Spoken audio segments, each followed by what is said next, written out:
this is another counterintuitive one. Do you want to come? Well, I wanted to start with our experience. Because of that, there's often an imbalance in the relationship, and there's also all judgments that we make or feelings of inferiority or superiority that come into play, so that we're reluctant to communicate in this whole area. This was true for Kathy and I. I came from a family, my mom was not Catholic, my dad was, but because of that, there was perhaps less in-home Catholic piety, less overt religiosity in the family I grew up in. So I was a dutiful Catholic growing up. But when I met Kathy, she was a daily communicant, and her life was really centered on God in a way that mine was not. So I felt pretty inferior. That when it came to sharing faith with Kath, I didn't think I had anything to share, so I kept quiet. Well, actually, I felt inferior too, because my faith is really simple.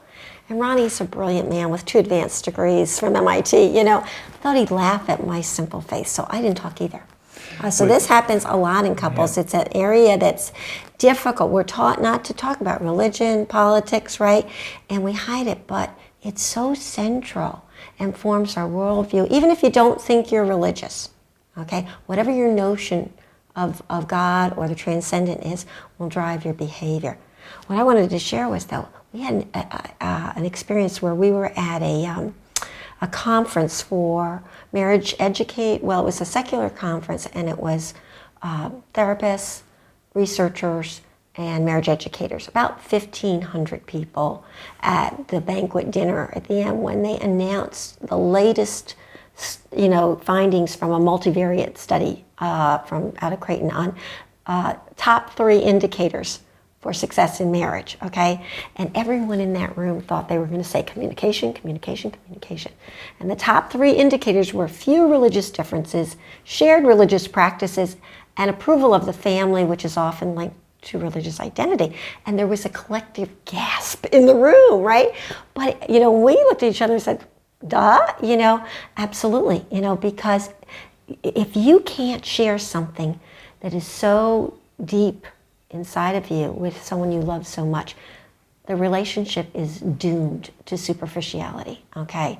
And it's lonely for that person. So a couple who is interfaith, now here's the good news, Barbara Markey has done more research about interfaith couples that's been very helpful. And so the good news for an interfaith couple is that couples who are not of the same faith tradition, not the same church, but who share with each other their own personal experiences of God, which are deeply personal and intimate, right, will do better than a couple who are of the same church who do not. Now, couples who are of the same church who do share do better than anybody else, okay? So that's true, but it's a wonderful message for interfaith couples is that if they can only learn to talk to each other a little bit about what's their experience, when do they feel close to God? Do they pray? When do they pray? How do they imagine God to be? That kind of thing. It really is an invitation to intimacy. And spiritual intimacy is the deepest kind. Yeah, a lot of our cultural values for privacy, for tolerance, all of these things work against a couple of that do not share the same faith traditions.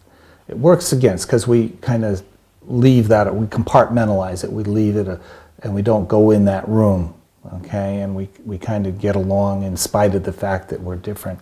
But they drive our behavior.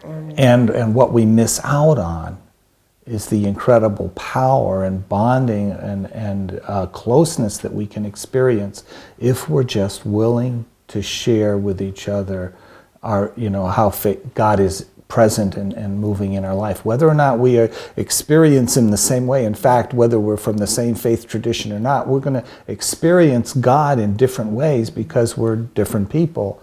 And we still need to share our experience of God with each other. And if we're willing to do that, it opens us up to an incredibly powerful bonding experience. And very often, the couple will grow, together in the faith.